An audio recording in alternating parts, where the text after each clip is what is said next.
Friends, I extend a very warm welcome to all of you. We have assembled here today just to listen Justice R. Venkatramaya Memorial Lecture a couple of minutes from now. This lecture is being held under the endowment instituted by the members of Justice R. Venkatramaya family, namely Srimati Rukmini Nagaraj Rao's brothers and other members of the family. It is good to share with you a few qualities of Justice R. Venkatramaya.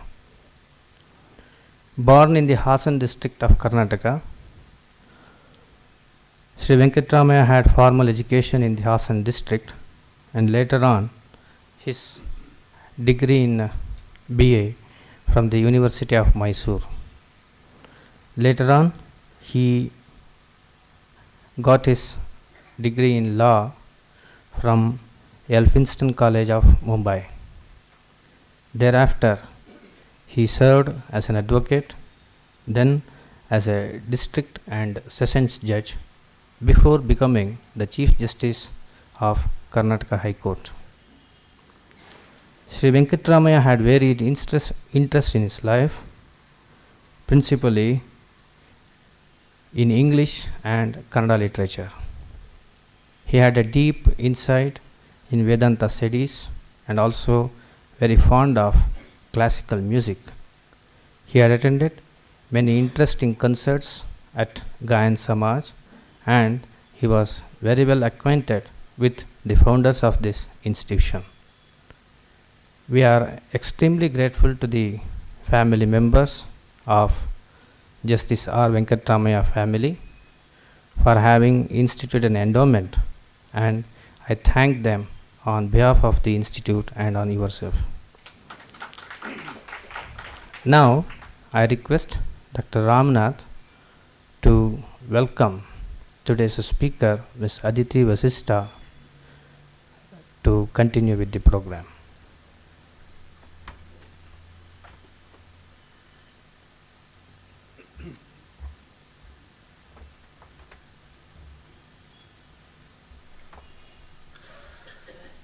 Good evening, ladies and gentlemen. I am, as was just stated, my name is Rudrapatna Ramnath. I am the son of Sri Venkatramaya, and it gives me great pleasure to welcome you all to this evening's talk on Sri Aurobindo's philosophy given by Ms. Aditi Vasistha, who has been intimately associated with the Aurobindo ashram and his teachings. This is an occasion instituted by my sister Rukmini Nagaraj Rao as an annual event celebrating the memory of our father and his varied interests in music, drama, literature, philosophy, and so on. Each year the focus changes, and my sister has had an eclectic assortment of different types of events characterizing my father's wide-ranging interests over the years. On a personal note, I hope you don't mind, it gives me great pleasure in being here at this time because of the Bengaluru weather, which is beautiful, and all of you must feel very lucky, especially when I can tell you that when I've been away in Boston, although I was born and raised in Bangalore, I used to ride my bicycle to go to school and college and so on. There was no traffic and no air pollution and so forth. But as you all know, nowadays things are very different because of the economic development and so on. We have to contend with heavy traffic jams And what used to take 15 minutes to go from one part of the town to another now takes about an hour, and with the accompanying air pollution that we all have to deal with. But I left India, I left Bengaluru many years ago, went on to England and then on to Princeton in the United States. And now I've been teaching at Massachusetts Institute of Technology for many, many years, for about 30 years. And so it gives me particularly happy time to be here, because when I left Boston, you'll be interested to know the temperature was minus 10 degrees Fahrenheit, which, as you know, corresponds to, well, it's 32 plus 10, 44 degrees Fahrenheit below zero. So that means in centigrade it's like minus 25 degrees, that is 25 degrees below the freezing. So you can imagine, it didn't take much persuasion on my wife's part to get me to come to Bangalore. So it's some of you might think this is cold sometimes, but for us it's a wonderful weather that we have in Bangalore. Now, as I said, this evening's talk is focused on the philosophy of Sri Aurobindo, and I may be permitted, I hope, a few words of my father's interest in philosophy may be in order. I'd like to say my father was basically a classicist in his philosophical interests and leanings. He was, of course, a very staunch, devout Hindu, but he also had a very wide range of interests, even in philosophy. He, of course, had read assiduously the major works of Hindu philosophy, such as the Bhagavad Gita, the Upanishads, and even the esoteric Brahma Sutras with the Bhashya of Sri Shankaracharya, expounding the fundamental underpinnings and the foundations, quintessential aspects of Hindu philosophy. But then he also was a pragmatist in terms of religion. He was not, in his practice of religion, he was not limited to purely an anthropomorphic representation of the Almighty, whereas he actually had very abstract ideas. In fact, I venture to say that his universal, cosmopolitan, and secular interests in philosophy spanned and bridged and enlarged the horizon of his range of interests to include various others. He was not limited by the ethnic, geographical, and national boundaries of the religious or philosophic thought.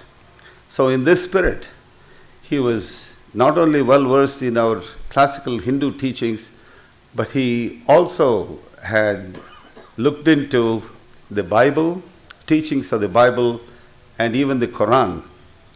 And he was very familiar with the modern thinkers such as Sri Ramakrishna, Swami Vivekananda, and Sri Aurobindo.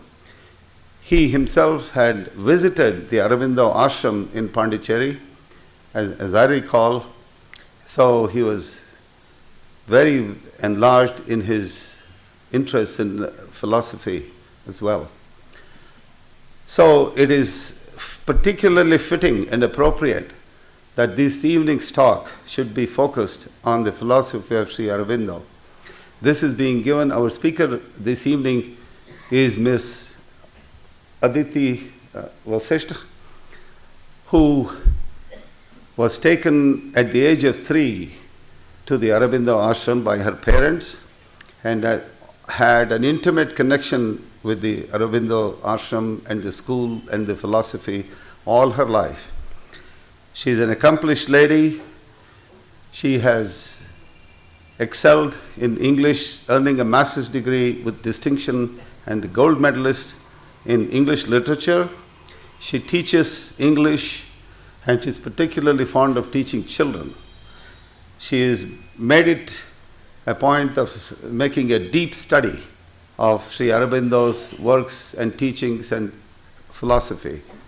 So it is particularly gratifying. I'm looking forward to hearing her speak about the philosophy of Sri Aurobindo. And without much ado, I don't want to take any more of your time. On behalf of my family, my sister who has sponsored this program, Rukmini Nagaraj Rao, and my sister Shakuntala, it's great joy for me to be here to welcome all of you. And at this point, I request Ms. Aditi Vasistha to deliver the lecture on Sri Aurobindo's philosophy. Thank you.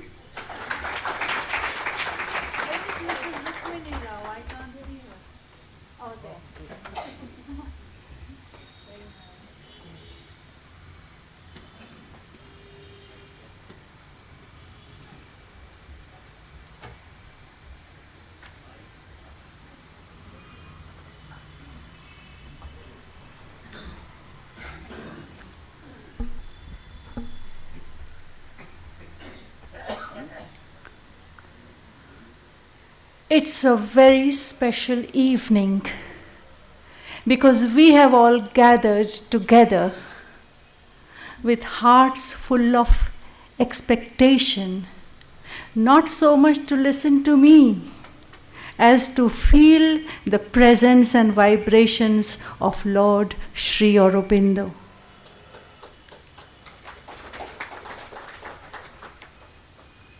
Before I start talking on this infinitely vast subject, humanly impossible to speak about in limited language, before I start, I would like you to enjoy a few lines from Sri Aurobindo's magnum opus epic Savitri, a poem which consists of 24,000 lines. It's sheer mantric poetry. It is a poetry that has not come from the mental level, but from the higher regions, the supramental regions. A few lines from Savitri will be read out by one of our little students, Priyanka Rao, who is a very accomplished child. I like to encourage her. This will be a momentous thing in her life. As she grows up, she will remember this moment. And after you have heard those few lines in English, Srimati Shalini and Sri Maruti will render these lines which have been translated by our Divya Kavi Kuvempu, Dara Bendre, Divya Kavi Dara Bendre, who was a great devotee of Mother and Sri Aurobindo. His Kannada translation will be sung out to you in Rag Yaman, and then I will come back here. Priyanka.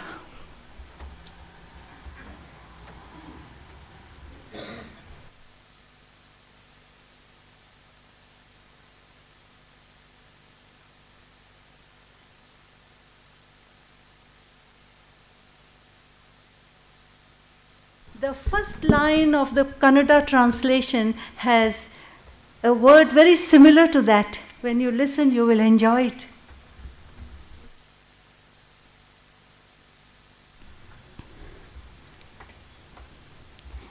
Lines from the epic poem Savitri, written by our Lord Sri Aurobindo.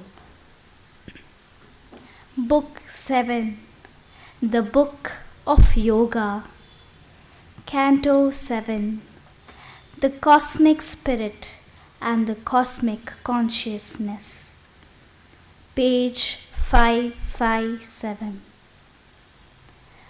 Her spirit saw the world as living God.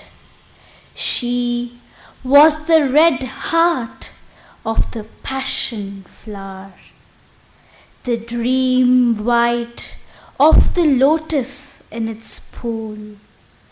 Out of subconscient life, she climbed to mind. She was thought and the passion of the world's heart. She was the Godhead hid in the heart of man. She was the climbing of his soul to God. The cosmos flowered in her. She was its bed. She was time and the dreams of God in time. She was space and the wideness of his days. From this she rose where time and space were not. The superconscient was her native air. Infinity was her movement's natural space. Eternity looked out from her on time.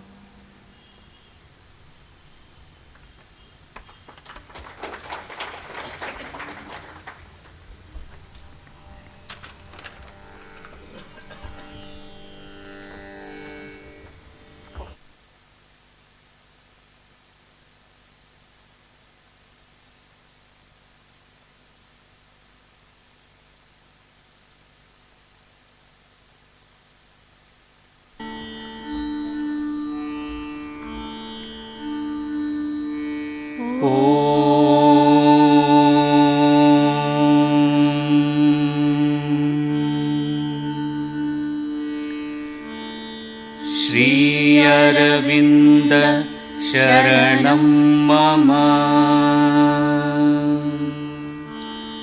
Sri Mamira Sharanam Mama,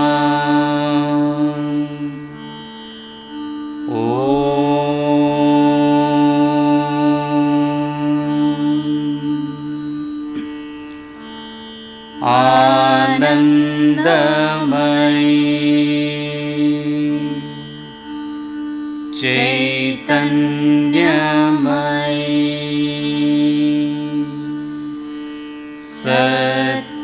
Satyamayi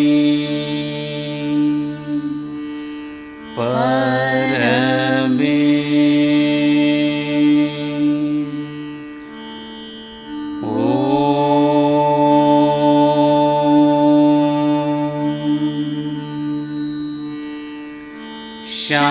Shanti, Shanti, Shanti.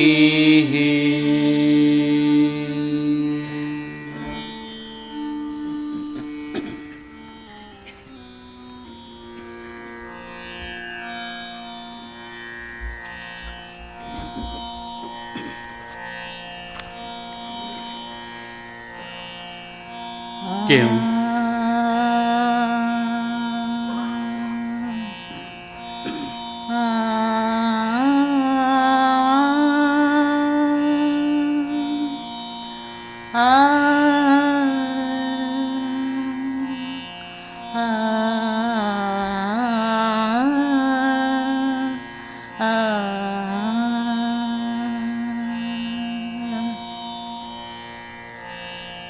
ಕೆಂಪು ಕೊಳದ ತಾವರೆ ಬೆಳ್ಳಿ ಹೂಯದೆಯ ಕನಸು ಚಾಚೆ ಅಚೇತನದ ಸತ್ಪ್ರಾಣ ದಾಟಿ ಮನದೇಣಿಯೇರಿಯಾಚೆ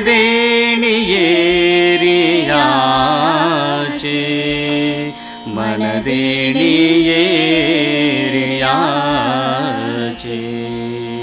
ಕೆಂಪು ಕೊಳದ ತಾವರೆ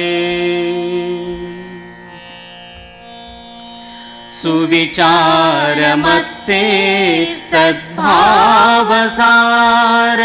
ಸರ್ವಸ್ವಹೃದ್ಯಲೋಕೆ ಸುವಿಚಾರ ಮತ್ತೆ ಸದ್ಭಾವಸಾರ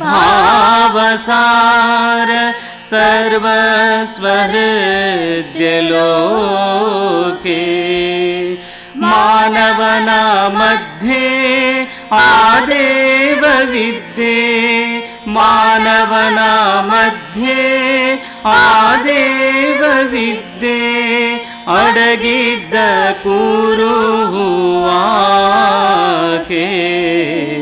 ಅಡಗಿದ್ದ ಕೂರುವಾಕೆ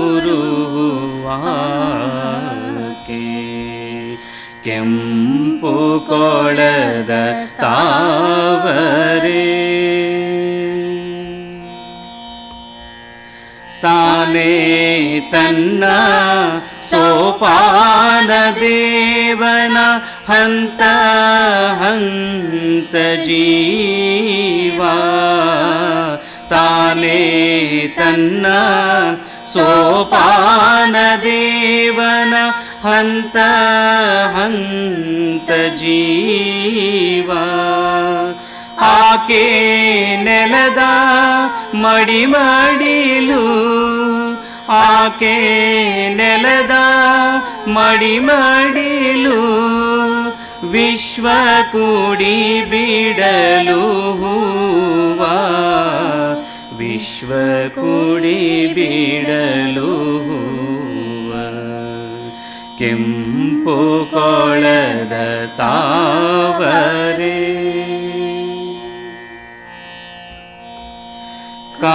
ಕಾಲಿಯಾಕೆ ಕಾಲ ಸ್ವರೂಪ ಆ ಸ್ವಪ್ನ ಭೂಪ ಸ್ವಾಮಿ ಕಾಲಿಯಾಕೆ ಕಾಲ ಸ್ವರೂಪ ಆ ಸ್ವಪ್ನ ಭೂಪ ಸ್ವಾಮಿ ಆಕಾಶವಾಕೆ ದಿಕ್ಪ್ರಾಯದಾಕೆ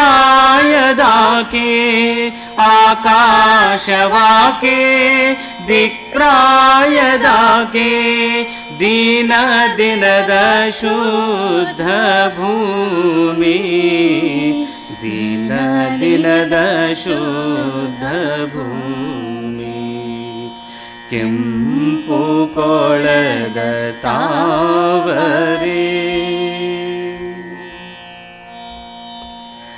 ಆಕೆ ಹಕ್ಕಿ ದಿಕ್ಕಾಲರೆಕ್ಕಿ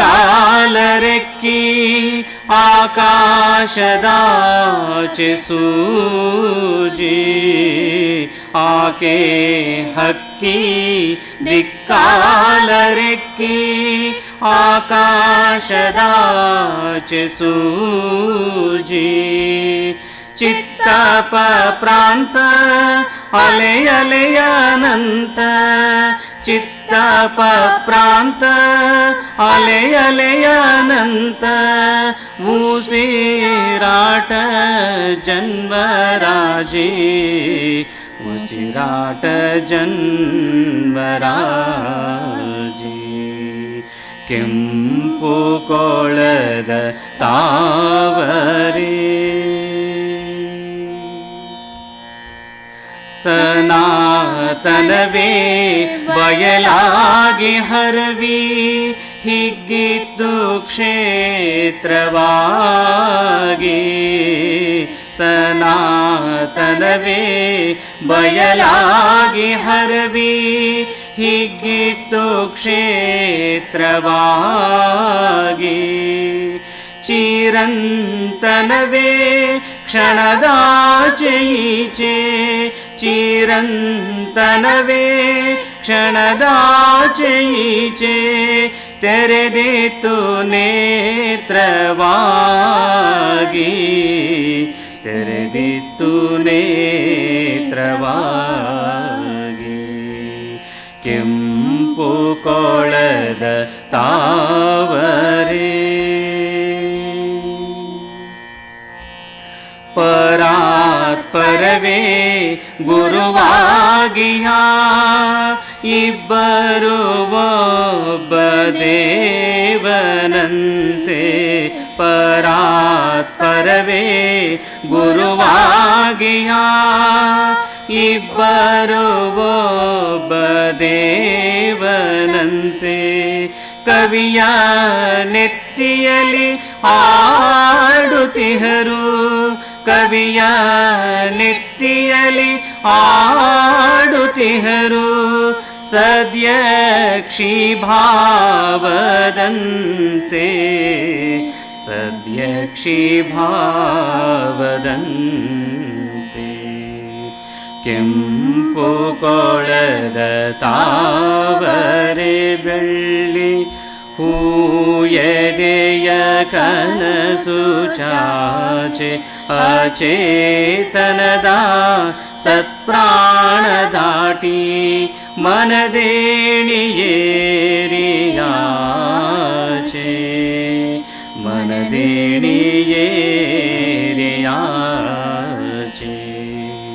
ಕೆಂಪು ಕೊಳದ ತಾವರೆ ಕೆಂಪು ಕೊಳದ ತಾವರೆ ಕೆಂಪು ಕೊಳದ ತಾವರೆ.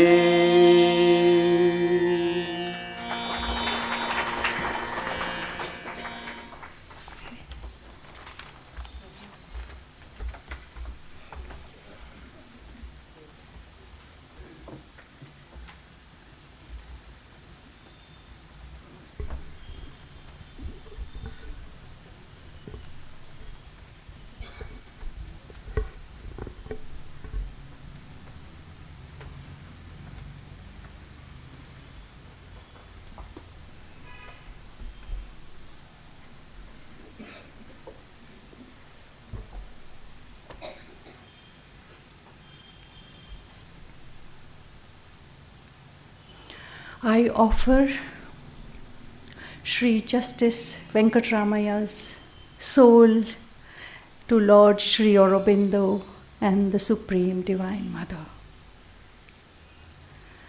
May the blessings shower upon all who are connected with him and all who have assembled today to listen to Lord Sri Aurobindo's not exemplary, more than exemplary, inspiring life. My special thanks to Srimati Rukmini Rao, who is very dear to me, extremely dear to me. So here we are to think about Sri Aurobindo.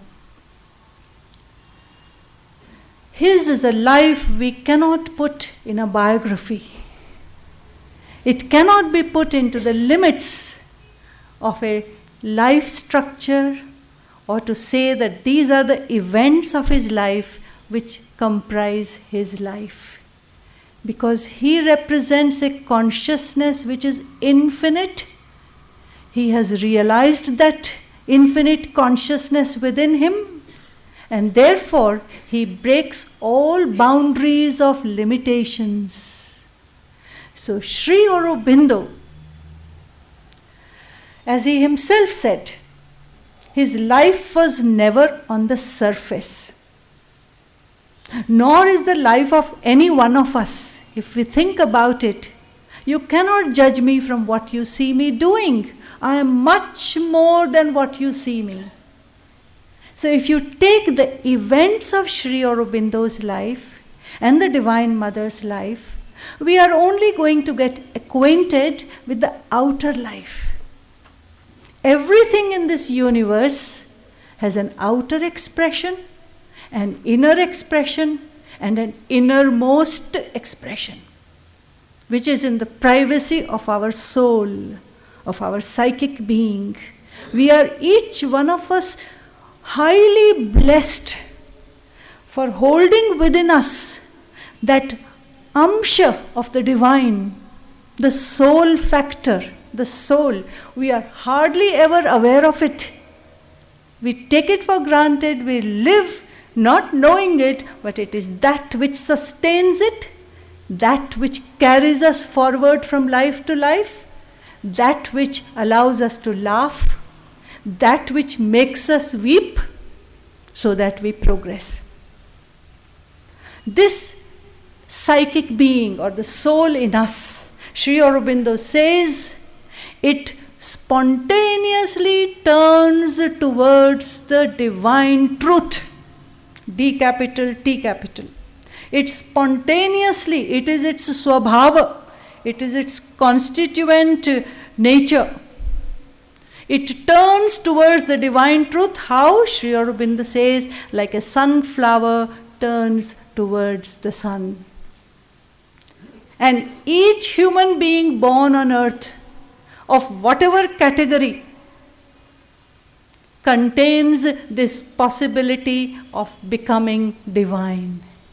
It is waiting for our collaboration, for our cooperation, for our conscious participation in its growth. So, Sri Aurobindo's teachings, vast as they are, but the basic point is it's a yoga of transformation. It is not a yoga of rejection. It is not a yoga of taking parts of our life which cannot take part in yoga. His yoga is a yoga of self-transformation, self-divinization, self-moving towards complete divinization. This, I may say, is the central point, the yoga of transformation. Sri Aurobindo speaks, expounds, writes all that he has himself fully realized. Born in a family in Calcutta in 1872, 15th August, named Aravind, called by his parents lovingly Auro, A-U-R-O, Auro, sweet little boy. When he was barely 7 years old, his father, Dr. Krishnadhan Ghosh, a very anglicized man, attracted by the British and the British culture, decided to send his children, his sons, 3 sons and a daughter, to England and to get exclusive English education. He sent them to stay with the Druitt family. The 3 boys, Binoy, Manmohan and Arvind, and their sister Sarojini. The 4th brother, the mother was still carrying. The mother, Swarnalata. The whole family went to England to leave the children in Manchester with the Druitt family to stay there and get English education. Look at the comedy of life. It's very interesting. The last brother, Barin, was still in the womb of his mother. He was born on the sea, in fact. That's why he was given the name Barin. They are left with the Druitt family, and Dr. Krishnadhan Ghosh gives clear instructions to the Druitt family that my sons should be not exposed to anything Indian. Keep everything Indian away from them. I want them to grow up in English culture, Western English culture. And so the children grew, first being taught at home, and then they were brought to London. They got into the school there, St. Paul's School. Now, focusing our attention on Sri Aurobindo, he was brilliant. He had a mind which was perfect mind. He learned things perfectly. His English teachers thought him exceptionally brilliant. He set standards by exemplary study in all subjects: Greek, Latin, French, English, science, mathematics, philosophy, everything. He was growing up. He joined the King's College, Cambridge. In his honors, topped the college. In fact, in hindsight, now when we look back, when Sri Aurobindo was implicated in the Alipur bomb case and the trial was going on in the court, the judge who was sitting in judgment, Beechcroft, was his classmate in England, and Sri Aurobindo used to far exceed him.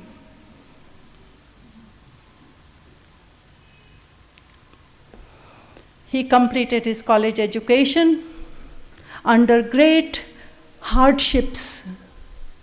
Life is never simple, straightforward bed of roses. If it were, we would perhaps not grow and progress. So we do need at times a bed of roses and at times little thorns and pricks to keep our march forward and upward. The Druids moved out of Manchester, and Sri Aurobindo and his brothers got accommodation in the club in London. They were given a small room where the boys had to work and earn and study. And Sri Aurobindo writes about those days that sometimes, the winter of England is not an easy winter. Sri Aurobindo says, we just had a slice of bread and some small thing to eat and a cup of tea. And for months we lived just on that. But then his growth was going on. The honing, as you say, the outer honing. The inner honing is another story. It's the story of his soul and his consciousness. But we have an outer personality, and the outer personality needs its own training and honing. So his outer training was going on. And very soon, Sri Aurobindo completed his studies in England. His father wanted him to pass the ICS examination, Indian Civil Service examination, so as to get back to India and get a highly paid job. So Sri Aurobindo took the benefit of the training, but when it came to the final passing, he had to take a horse riding exam, which he refused to take. Because in his mind he had decided he was not going to work under the British. While in England they had their own activities of patriotic feelings in spite of being insulated and kept away from all that was India. But how can you change destiny? No hand can come on destiny. Destiny has the upper hand. They had little associations, Lotus and Dagger, and the Indian Majlis, and through these boys took oath that they shall serve their country. It was a secret oath they took. None should know, otherwise there will be CIDs upon them, spies will be hovering around them. But inside the fire had been ignited, and Sri Aurobindo disqualified himself from completing his ICS examination. It was time for him to get back to India, which is where his destiny was waiting. At this point of time, the Maharaja of Baroda, of the Gaikwad family, Sayaji Rao III, he was paying a visit to England. And some James Cotton, who was a friend of Sri Aurobindo's father. Sri Aurobindo's father was very popular amongst the British. So this James Cotton, he introduced Sri Aurobindo to the Maharaja of Gaikwad, Maharaja of Baroda, and said that he is going back to India, so you can perhaps use his services. Maharaja was very impressed. He had insight. He could see that here was a man, he would get the quality of an ICS officer at a very low rate, low price. He will not have to pay that much.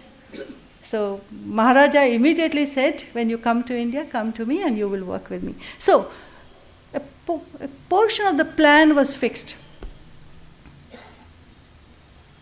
Sri Aurobindo got back. He was to take the steamer Romania.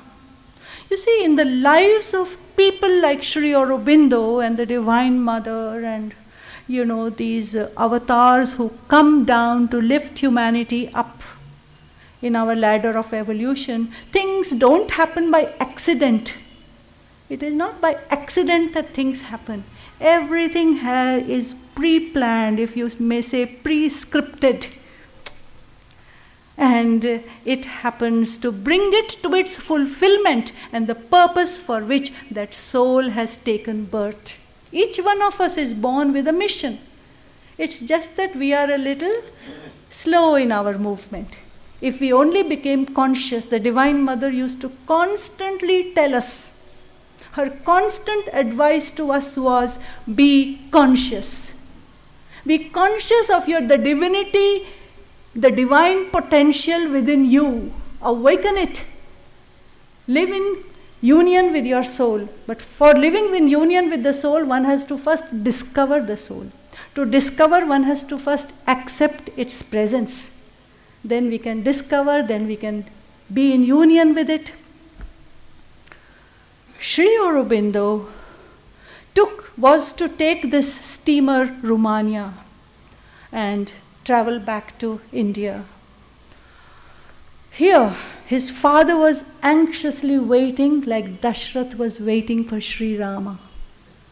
His father, Sri Aurobindo writes somewhere or says in his conversations that my father barely wrote me a dozen letters during all those years when I was in England, but my father did very much care for me. There was a deep inner bonding. Strange circumstances.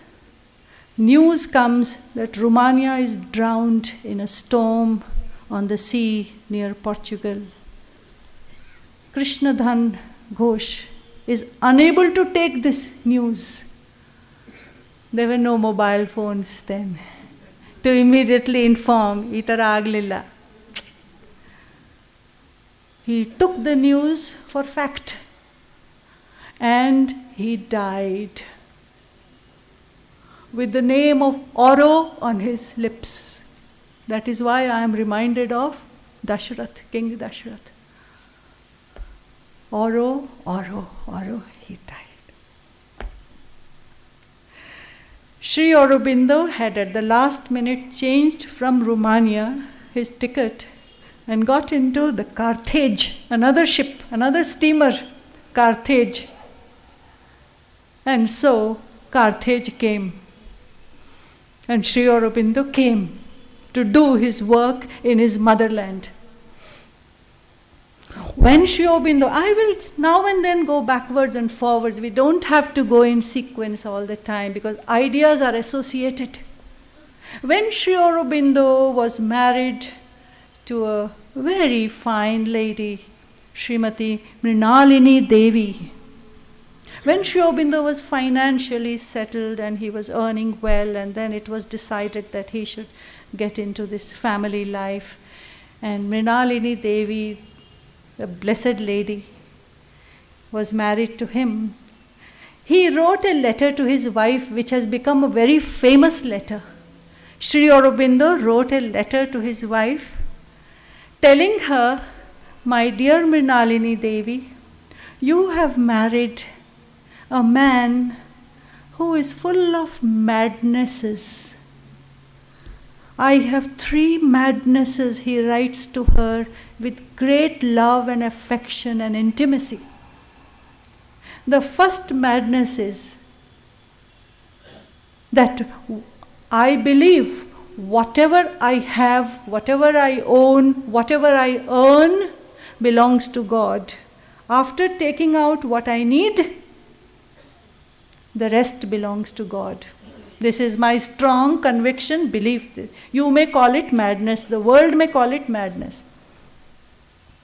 The second madness, he writes in that very famous letter, is if God exists, I must see him face to face.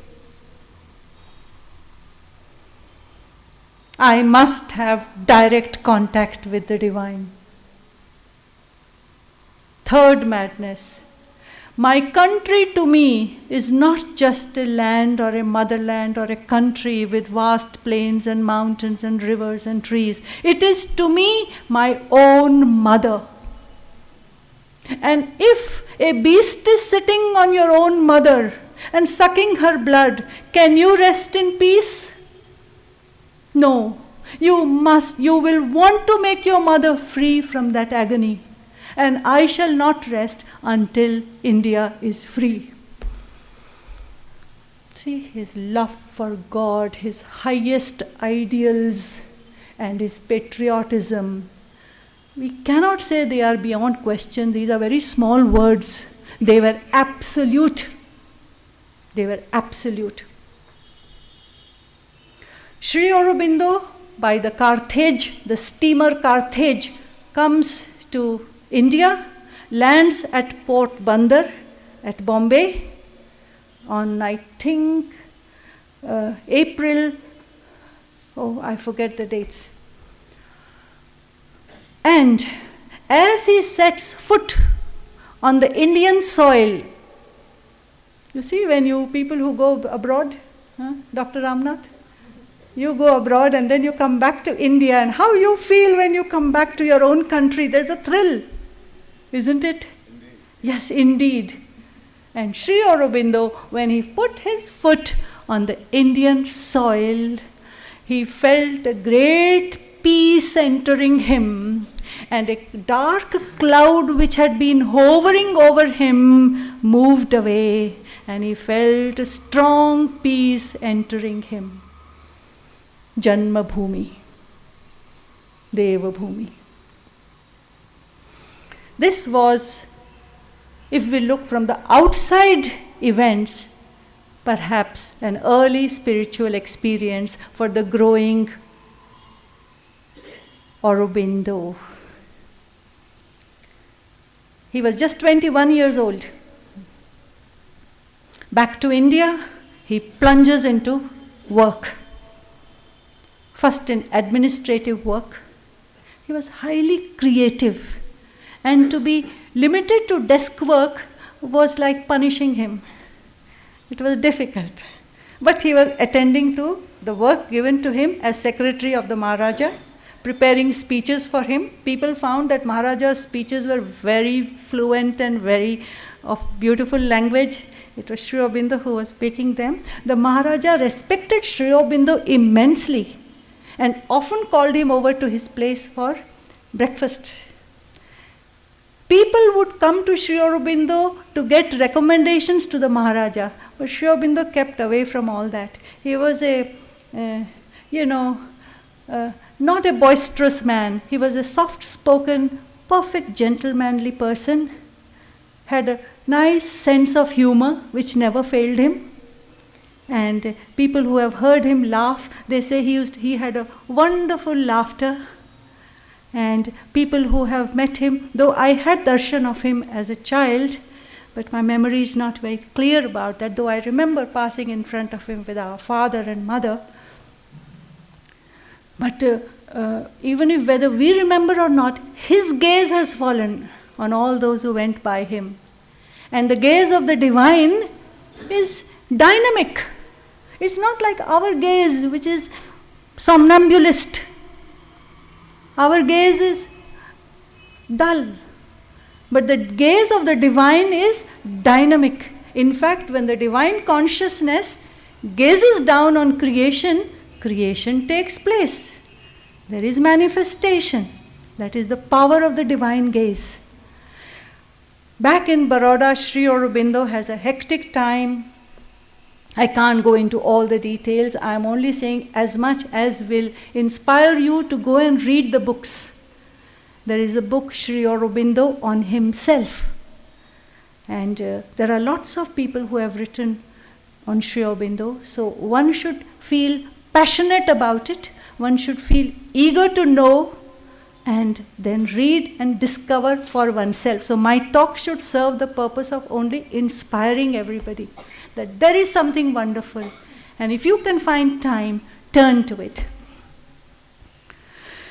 This is the Baroda period. So first is the period of England and training and growing up. Then you have the Baroda period, overlapping and linked with the Calcutta period. He became principal in the Calcutta College, he was vice principal, he was professor of English, at one time he was lecturer in French, and at the same time reading Indian literature. He had contact with booksellers, suitcases of books would come to him, and within the shortest time all the books were read and the next box would come. He was voraciously reading, absorbing Indian literature. While he had mastered himself in Greek and Latin and English and French, now he began to master himself in Sanskrit, to read the Vedas and the Upanishads in the original. Not only read, but he rose in consciousness to that level and experienced the Vedas and Upanishads and the Bhagavad Gita. So there's a difference in our reading and his reading. His reading was rising in consciousness and uniting with that consciousness and experiencing it. To him, reading was anubhava. This is a very important period when Sri Aurobindo was bringing within his outer personality, which comes as a result of culture and education, he was bringing the amalgamation of the West and the East, the best from there, the best from here, the classical fusion within his outer personality. Let me be clear in my terms, because his inner was divine. It was above all these differences of culture and education and outside environment. Sri Aurobindo took part in the freedom struggle of India in a way which no one else did at that time. He was a bold thinker, he was a clear, free thinker. And the British were afraid of him, constantly writing in their dossiers, the most dangerous man. The British considered him the most dangerous man because Sri Aurobindo had the touch of effectivity. He could get things done. He had the idea, the concept, and he could get things done. There were some mishaps. To cut a very long story a little short, there were boys around him, and Sri Aurobindo said that we shall have freedom, entire freedom for India. There will be no compromise. No moderates' views will stand. Now I will jump and come to that conference in Surat. Our Sri Anantaramayya ji often talks about it. There was that famous conference in Surat where the Congress, you know the Congress, wonderful party. I vote for the Congress because my father worked in the Congress. But it was started by who? Mr. Hume, an Englishman. The Congress party was founded by an Englishman, Hume. Why? To keep the people pacified so that they learn to just carry on, gaining time, and nothing radical should be done. So keep them in control and keep them humored and keep the people like that. In this Surat conference, which was a very pivotal conference, a turning point, when there were two groups, one group, the moderates, who were saying that we will talk about freedom and this, that, in stages and this. And then the young revolutionaries who said freedom and nothing else. Total freedom, Swaraj, complete Swaraj. Sri Aurobindo came forward with this idea. The fact that it wasn't sent out or it's not in our textbooks doesn't change what happened. And there was a pandemonium in the meeting. Chairs were thrown, there was fight because the radicals who wanted full freedom would not tolerate the moderate attitude. It was not a time for that. There was a big rift. Sri Aurobindo takes Barin, his younger brother, and he comes to Baroda. For 10 days, people said he disappeared. In Baroda, he visits Vishnu Bhaskar Lele. Important point in Sri Aurobindo's life. I am only touching here and there. You must go to the original books, get absorbed. It's like an ocean you can dive into and gather pearls and gems. For 10 days, they said he wasn't to be seen. He and Barin were with Vishnu Bhaskar Lele, a yogi, with whom Sri Aurobindo spent time. And Vishnu Bhaskar Lele taught Sri Aurobindo how to silence the mind. Sri Aurobindo wanted to learn how to silence the mind. How many of us want that? We don't even want it. See, his aspirations were divine. And in 3 days, Sri Aurobindo was able to vacate his mind. It became vacant and silent, free from thoughts. Aren't we all the time jammed with thoughts? From the moment we wake up, yesterday's problems will come, no? Adu, Ram Ram. Until we go to sleep. So that is why Shakespeare said, sleep is a beloved from pole to pole, from North Pole to South Pole. Everyone loves sleep. During sleep, we renovate ourselves. But for the yogis, as Sri Krishna says in the Bhagavad Gita, when the humanity sleeps, but there is this resurgence going on. So it is not passive sleep. For us it is passive sleep which gives us rest and repose.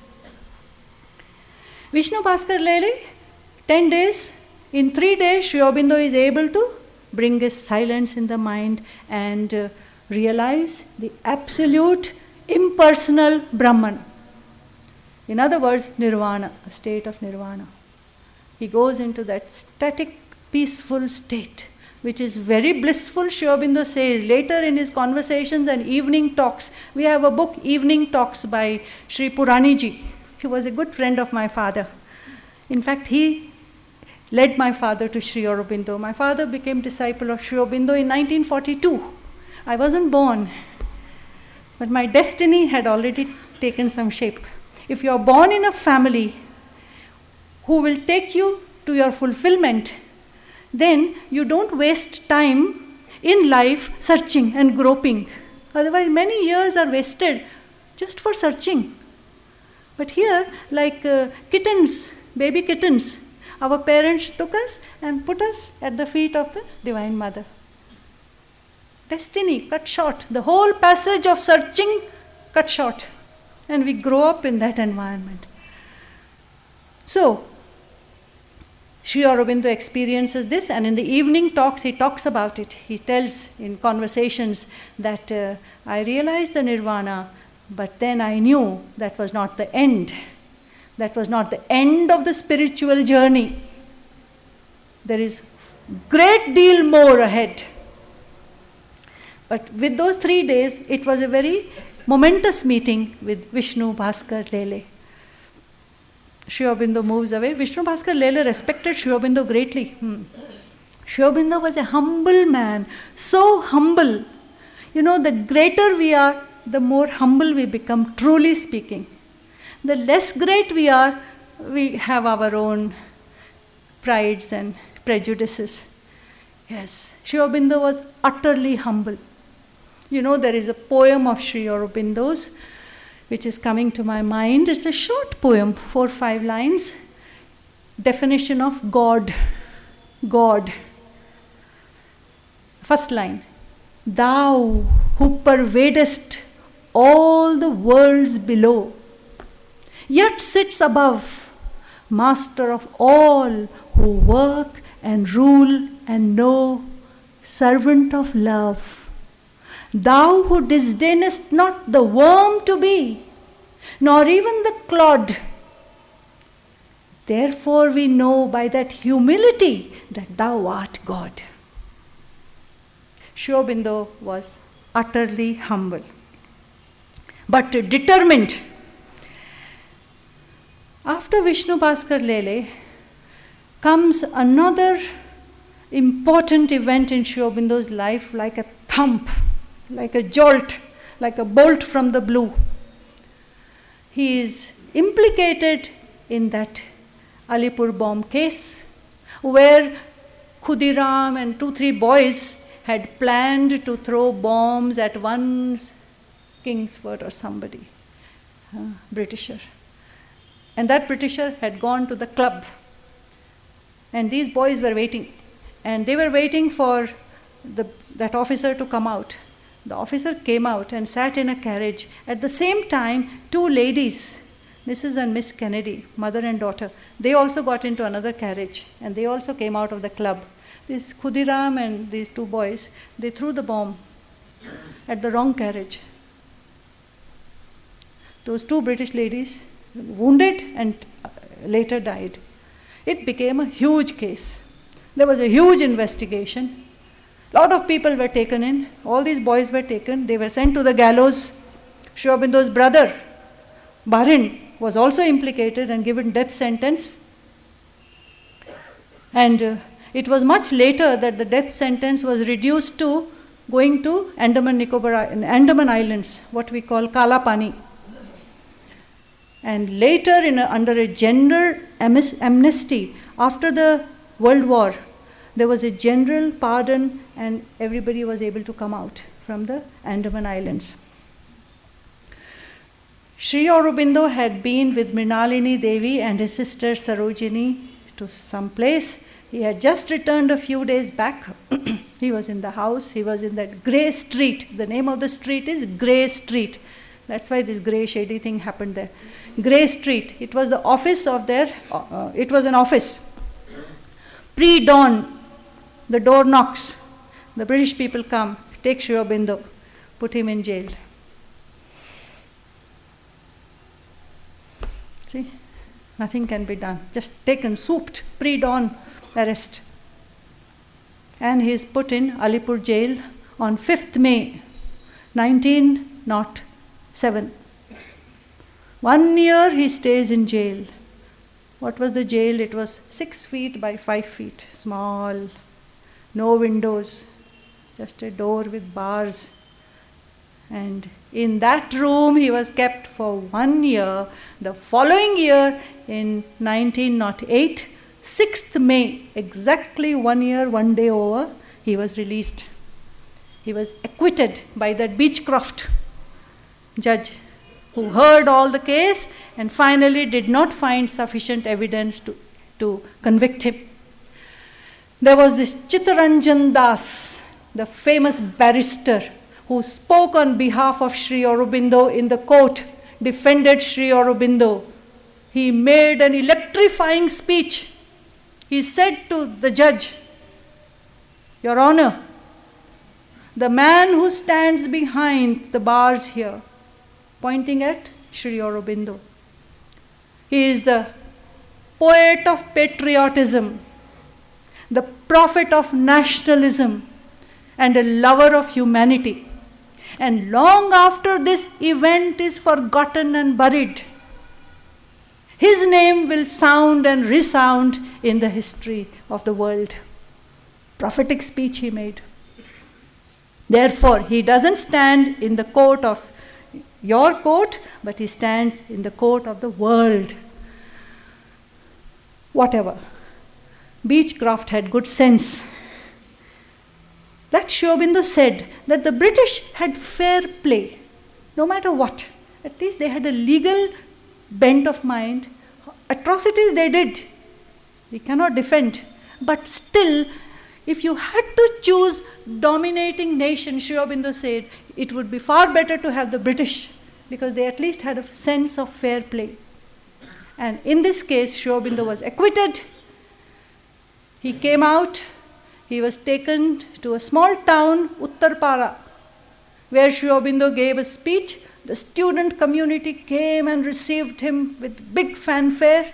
Sri Aurobindo gave a famous Uttarpara speech, where Sri Aurobindo says, "Somebody else was speaking through me. Sri Krishna was speaking through me." I must mention that in Alipur jail, Sri Aurobindo turned it to great advantage. A situation which was like clamping on you, he turned it to advantage. This is what we have to learn from him. Any situation, we should turn it to advantage and get the best out of it and grow in consciousness. I don't mean monetarily benefiting. We must grow in consciousness. While in Alipur jail, Sri Aurobindo himself says in a book I have offered to the library here, Tales of Prison Life. Originally, the Bengali version is called Kara Kahini. It's in the first person. Sri Aurobindo writes in the first person. So you feel as if he's standing here and talking to you. I did this, this happened to me, that happened. All details. In this book he writes that the spirit of Swami Vivekananda came to him and guided him and pointed to him towards a new concept, not new concept, but a concept of planes of consciousness, and pointed towards the supramental. Now, Sri Aurobindo's contribution is this, the supramental consciousness. And Sri Aurobindo, in all humility, there is no upmanship and all that. That is only at the human level. We like to have copyright. We like to say, this is mine, that is.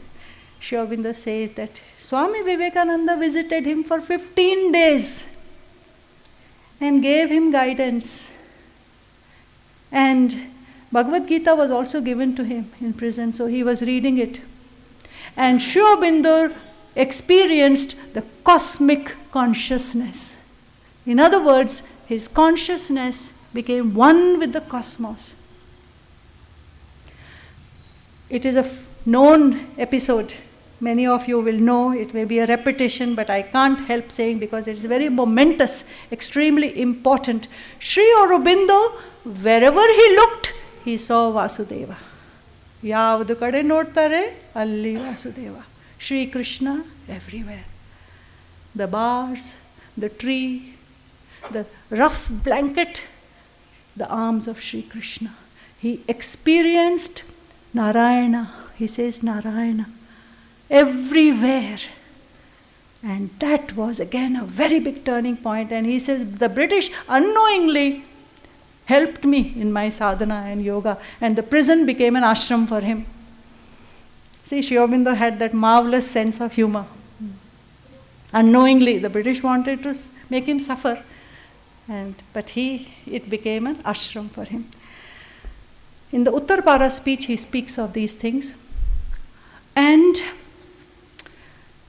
I have not mentioned about the various papers he was contributing to. There was the Vande Mataram, there was the Indu Prakash. He was writing fiery speeches prior to this. In fact, there were people, Rana Day and all, who came and said to the editor of the Vande Mataram that please tell him to slow down his pace and not write so fiery speeches. We will all get into trouble. But with Sri Aurobindo, there was no stopping. Either he would do or he would come away and start another channel. It was at this time he was running this along with Sister Nivedita. And there you have Sri Aurobindo. Yes, I was sitting here and watching him. Very beautiful photograph. They started with this paper, I think Vande Mataram, towards the end. And then somebody came and told him that the British have issued another warrant against you. Sri Aurobindo thought, and he said he heard an inner voice, Adesha, an inner voice saying, go to Chandarnagar. No rhyme or reason. He had come to the office. He doesn't go back home. Within 10 minutes, he takes a boat along with 2-3 boys with him. And they are sailing to Chandarnagar, which was under the French rule at that time there. Chandarnagar. In Chandarnagar, he spent almost a month and a half living hidden by his friends in the house, because the British were after him. to somehow or the other pin him. There were nice people, Motilal Roy. Our school has collected contributions for Chandranagar. Motilal Roy was the one man who welcomed him. There were others who were afraid to keep him. He stayed in Motilal Roy's house. Motilal Roy's wife used to prepare the food, but she didn't know for whom she was preparing. He was kept so incognito. After a month and a half, some arrangements were made.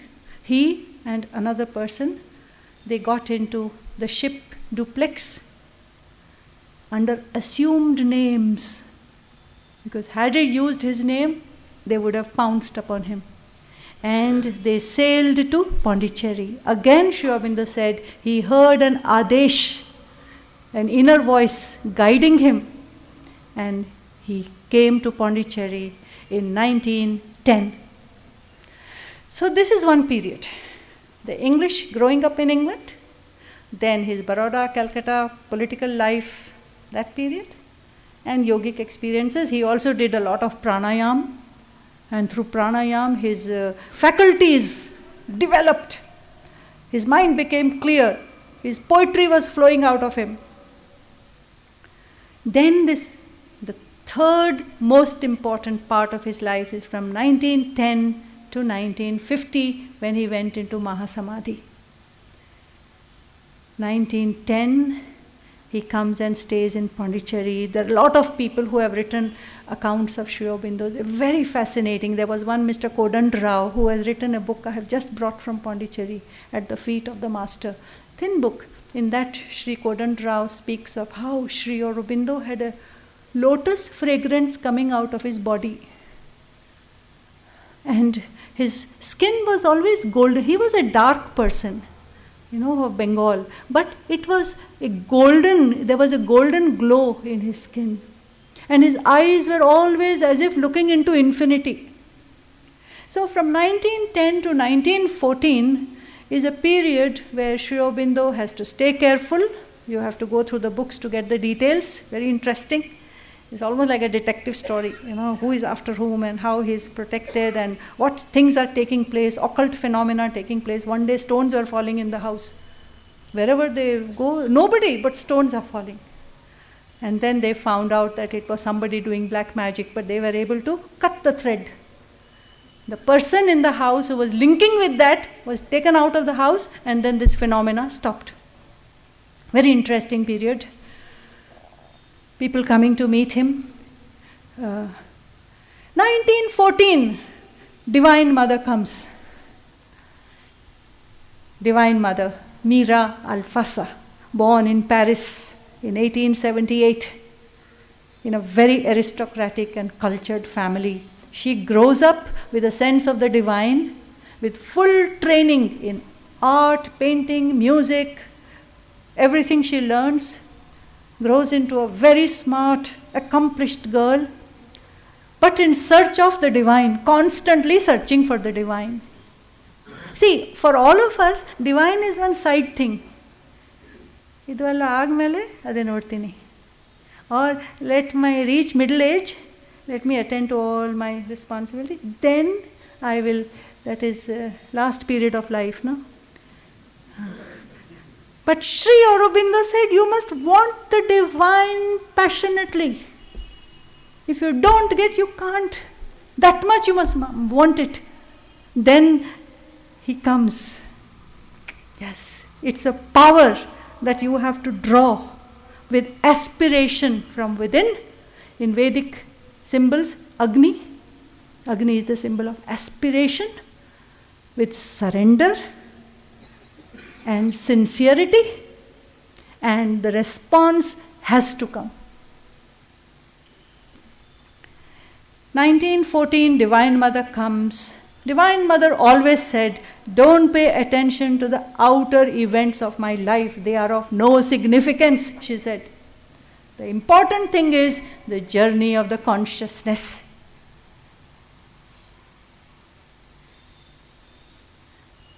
Divine Mother, the creative force. See, if you go into Sri Aurobindo's Life Divine, I have here with me Sri Aurobindo's Life Divine. This is the volume 3. There are 3 such volumes in continuation, 1, 2, 3, given by Sri Aurobindo to my father with his autographs. Very beautiful handwriting. He writes like pearls. To Dr. Santoshanand, with blessings, Sri Aurobindo. In each volume he has written. I take it as a relic. It is his presence. Sri Aurobindo has held this book like this, opened it, taken the pen and written. So his touch is there. Life Divine. Life Divine is something one has to read, and one should not fear it. One should not think it's a tough book, I won't understand. When you enter into it, then it opens itself to you. But if you don't enter into it, it will be like a shut door. When you open the door only, it will open. Life Divine, Sri Aurobindo speaks of the supreme reality, R capital, the supreme Satchidananda, the supreme reality has a consciousness. Consciousness is its nature, its swabhava. Consciousness force makes it effective in manifestation and the creation. In other words, manifestation takes place. As is said in the Isha Upanishad, Isha Vasyam Idam Sarvam Yat Kincha Jagatyam Jagat Tena Tyaktena Bhunjita Magridha Kasya Swidhanam. This whole creation, Sri Aurobindo says, it is not a trans creation, it is not an extra creation, it is not outside the divine. Divine here making something. It is a self-manifestation of the divine. He becomes the creation. That is manifestation. Rukminiji. See, to think is also so thrilling that this creation is a manifestation, self-manifestation of the divine. So that Satchidanand, Sat Chit Anand, existence, consciousness, bliss. It has a consciousness force which comes down and manifests itself, passes through the different levels, comes to the downmost rung of matter and inconscience, nescience and inconscience. And from there again it starts its journey up evolution. That is the life divine. And Sri Aurobindo from 1914 to 1920, 6 years, prolific years, rich years, when Mira Alfasa, that is the Divine Mother, and Sri Aurobindo, and along with mother came her husband, French husband, Paul Richard. The 3 of them started the new magazine Arya. That became a sensation. It contained all these major writings of Sri Aurobindo, which he was giving out serially. Every month the Arya came. People, especially in Madras, the great learned people used to wait for the issues of Arya to come. Kapali Shastri ji and several people in Bombay, here, there. They used to wait for the Arya.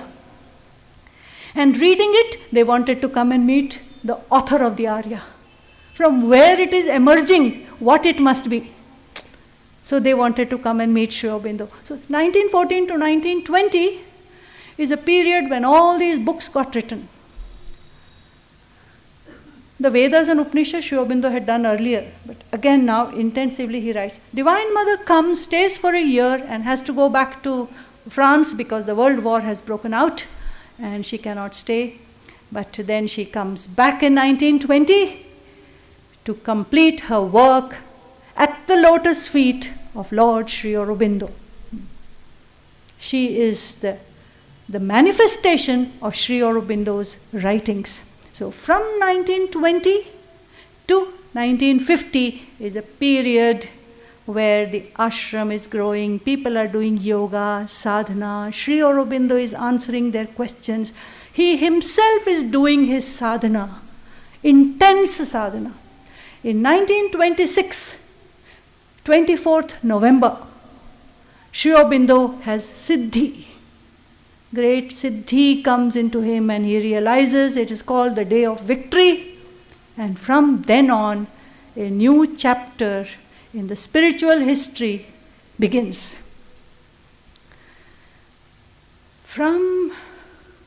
You see, when the Divine Mother came and met Sri Aurobindo, she asked him 3 questions, very important. First was her surrender to him.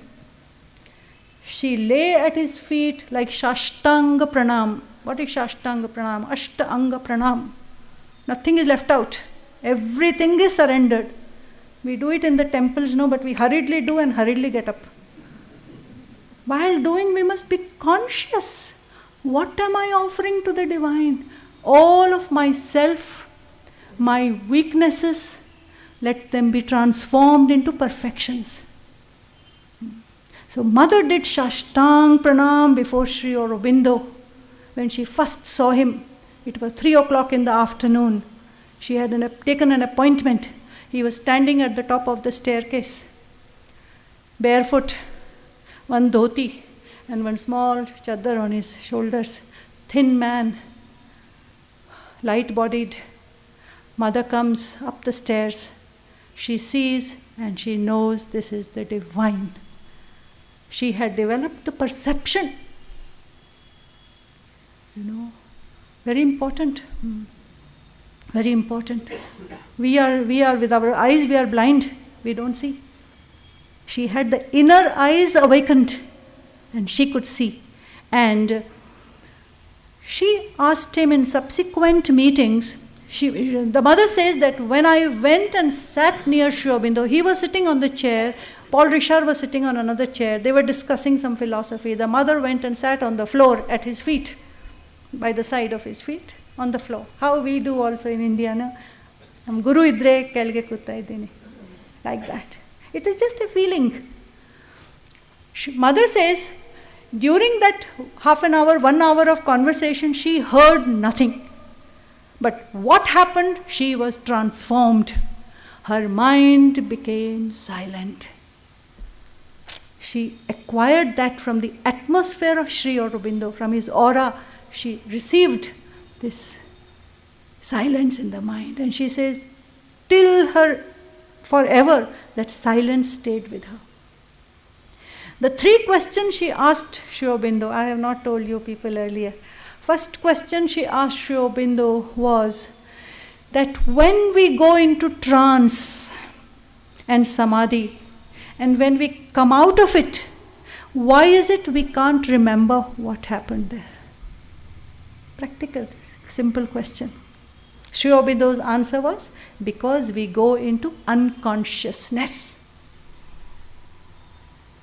So Sri Aurobindo says, instead of trying to go into samadhi and trance in an as yet undeveloped being, we should first develop wholly.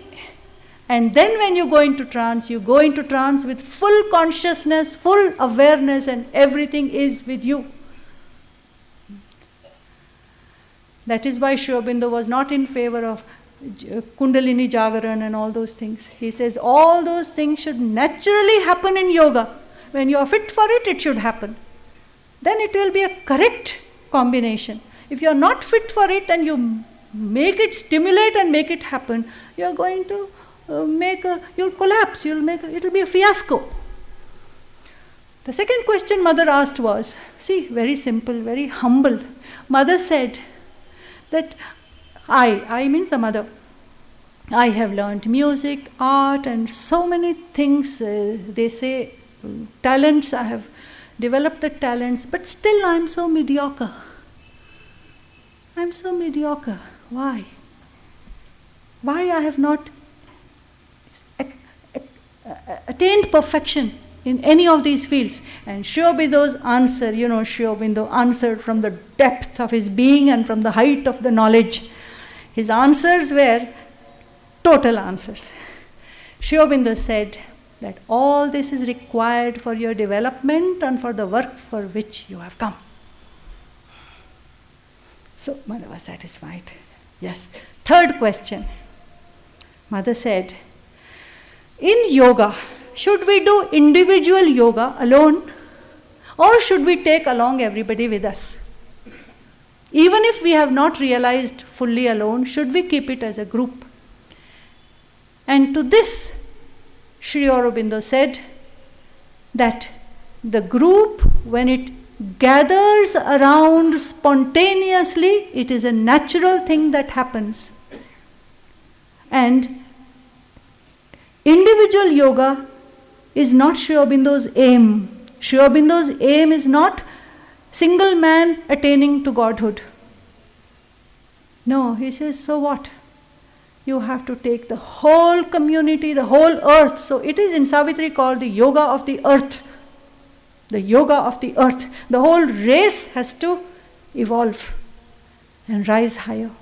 So it has to be together, and each human being represents a weakness or a characteristic, not weakness, a characteristic which must be overcome by yoga. So when you overcome through yoga your characteristic, it is one for everybody. The victory is for all. So in collective yoga, you are doing yoga for all. Anyway, from 1920 to 1950, Sri Aurobindo is in ashram writing Savitri. I don't think we have much time. We really need a lot of time for all this. Savitri, he has taken the story from the Mahabharata, the small story which is written there in a paragraph, but Sri Aurobindo has made it into a symbol and turned it into his entire yoga. The mother said, every word in Savitri is a mantra. And Sri Aurobindo has answered everything under the sun. You may say, when I read, I don't understand. Mother said, doesn't matter. It is not for the intellect. Your soul is rejoicing. And gradually the intellect will also participate. And nothing great comes easily. We have to strive for it. The higher the value, the greater the struggle. So Savitri was one book Sri Aurobindo took almost 50 years to not only write, he wrote, revised again and again, because he wrote in his letters that in Savitri I am trying to achieve a perfect perfection. Perfect perfection. It is my own sadhana, he says. I have not written it to please the critics or to please the writers or literary men. I have written it as my ascension, that is, rising high, ascension of consciousness. At each level, you can feel the true beauty of a scripture. Yes, it is the word of the divine, and he has used English language. So we say even English language gets blessed. It has acquired the status of becoming the word of God, but in English. Very beautiful. You will not believe. He has used the Iambic Pentameter, that is the rhythm. Iambic Pentameter, each line has 10 syllables. And stressed, unstressed, stressed, unstressed, stressed, unstressed. So the rhythm comes like waves on an ocean. The opening line is, it was the hour before the gods awake. Other lines, in moments when the inner lamps are lit and the life's cherished guests are left outside, the spirit sits alone and speaks to its gulfs. All nature, another passage, adoration of the Divine Mother. All nature dumbly calls to her alone to heal with her feet the aching throb of life. It is Iambic Pentameter to speak of it in poetry. But Sri Aurobindo has brought a rhythm in the outer words, the inner sense, and Savitri is absolutely perfect. I often tell my teachers and students, if hypothetically, If there was a situation, I have to leave everything and go, this is one thing, and this, if I take, I'm happy. Yes. It is a very fulfilling book, not satisfying. Satisfying is for the mind. It is a fulfilling book. And it must be read with an openness. This is Sri Aurobindo. I think we have been able to attend to only Sri Aurobindo, to Divine Mother. We will need another meeting. But to say that after 1950, when Sri Aurobindo went into Mahasamadhi, Divine Mother continued the work, and her constant, what shall I say, her constant strong advice to us was, change your consciousness, grow in consciousness. She would say in French, il faut vivre en état d'esprit supérieur. You have to learn to live at a higher level of consciousness. And for that, she said, you must try, consciously, aspire for the divine. This is what I can say about Sri Aurobindo in the limited time we had. I can see it's 8 o'clock. The divine, see, if you want to enjoy Sri Aurobindo, Life Divine is one thing you must read. Savitri is another thing you should read. And if you want to enjoy the Divine Mother, prayers and meditations. Prayers and meditations. Beautiful. It is her spiritual biography. It is her inner life. The movement of her consciousness. Each prayer has a date. So you can in sequence read it. When my father passed away at a good age of about 95 years, strong and healthy. He was greatly given to Sri Aurobindo. He walked that evening, the day he passed away. It was in 1995, 26th October. Evening he walked, tall man, straight with a stick. To me, he was the best man I had known in my life.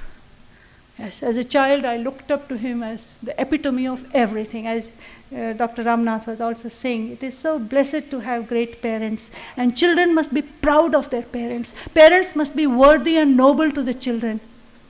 If children are not proud of their parents, their life gets squashed. My father, on the last moment of his life, 7 o'clock in the evening, he was sitting with this book on his knees and reading, and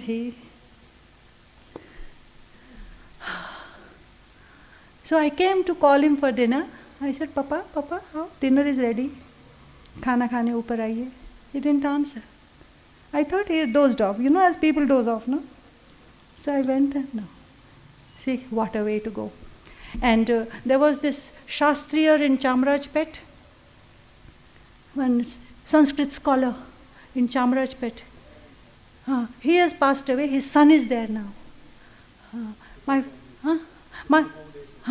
father used to go to Shastriji, and they used to talk in Sanskrit, conversation in Sanskrit. And Shastriji had told my father, and he had written in his diary, which I found later when I was clearing his books and putting things in place. He had written, extinction will be in meditation. It was written 25 years prior. See, now what Sri Aurobindo teaches us is that the purpose of life is to discover the divine. Not by leaving life out. If we leave life out and then go in search of the divine, we are insulting life. Life has not been created to reject. It has been created to be ameliorated, to be uplifted, upgraded, like alchemy, changing the base metal into gold. So mothers and Sri Aurobindo exhorted, that's the word I was searching for, exhorted us all the time. The purpose of life is to discover the divine within you. Through all that you do, all your actions, all your thoughts, all your movements, all your activities, discover the divine. This is the message of the Gita too. Offer everything to me and I will take care of you, he says. Huh? And manifest the divine. Discover the divine within you. Thank you, Sri Anantramaya ji. To discover the divine within you, half journey, and manifest it so that life on earth is divinized. We will stop here for the moment. I'll just 1 minute tell you about this little book. This is a small book, The Mother, written by Sri Aurobindo. It is very important book where Sri Aurobindo, these are actually letters of Sri Aurobindo. They have taken the 2-3 letters. This picture I have put, but The Mother by Sri Aurobindo, where you get the essence of Sri Aurobindo's philosophy, yoga, spirituality. It is good to read it. After the newspaper, we forget what we read in the newspaper. It doesn't anyway make us too happy, except it keeps us informed. But a little time in the day we must find for this self-cultivation and reading something which spiritually makes us grow. In other words, our consciousness should grow. Here is a very wonderful book where Sri Aurobindo speaks of that there are 2 powers that alone can, in their conjunction, bring about the task which is before us. Within us, an aspiration, and from above, the grace. Alone we can't do anything. Aspiration and the grace. The conjunction is discovering the divine and manifesting the divine. Thank you, dear friends. It's been a great pleasure sharing the love of my life with you. I adore Sri Aurobindo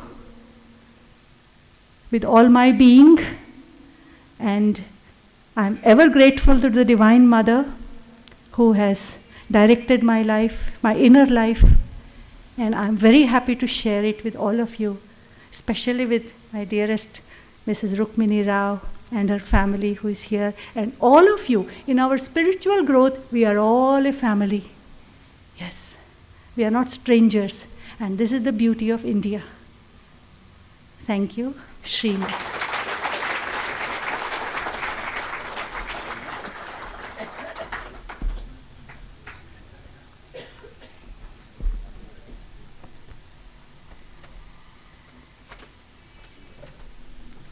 ಸ್ನೇಹಿತರೆ, ವಂದನಾರ್ಪಣೆಗೆ ಮೊದಲು ಮುಂದಿನ ಕಾರ್ಯಕ್ರಮದ ಬಗ್ಗೆ ಒಂದು ಸೂಚನೆ. ಮುಂದಿನ ಕಾರ್ಯಕ್ರಮ 15 ಗುರುವಾರ ಸಂಜೆ 6:30ರಿಂದ 8ರವರೆಗೆ ಇದೇ ಸಭಾಂಗಣದಲ್ಲಿ ಸಂತ ತ್ಯಾಗರಾಜರ ಆರಾಧನೆಯ ಸಂದರ್ಭದಲ್ಲಿ ರಾಗದರ್ಶನ ವಿಶೇಷ ಕಾರ್ಯಕ್ರಮ ಇದೆ. ಗಾಯನ ಸಂಗೀತ ವಿದುಷಿ ಡಾಕ್ಟರ್ ನಾಗವಲ್ಲಿ ನಾಗರಾಜ್, ವ್ಯಾಖ್ಯಾನ ಶತಾವಧಾನಿ ಡಾಕ್ಟರ್ ರಾ ಗಣೇಶ್. ಈಗ ವಂದನಾರ್ಪಣೆ ಡಾಕ್ಟರ್ ರಾಮನಾಥ್ ಅವರಿಂದ. ಇವರು ಕನ್ನಡದಲ್ಲಿ ಹೇಳಿದ್ರು, I'll go back to my old English words. We have heard a very interesting talk. Actually, we got a taste, if not a glimpse of the life and the philosophy of Sri Aurobindo, delivered so effectively. I'd like to thank our speaker, Miss Aditi Vasistha, for a very illuminating talk, and I hope it has stimulated a lot of us to go off and start studying the philosophy of Sri Aurobindo. I would also like to thank the Gokhale Institute for allowing us to have this event this evening, and in particular I'd like to thank Mr. Ramu for all his help in making a good success of this event. And most of all, I'd like to thank all of you for attending and taking part in this evening's lecture and discourse. Thank you very much for coming. And Rukmini, is there anything else that? Yeah.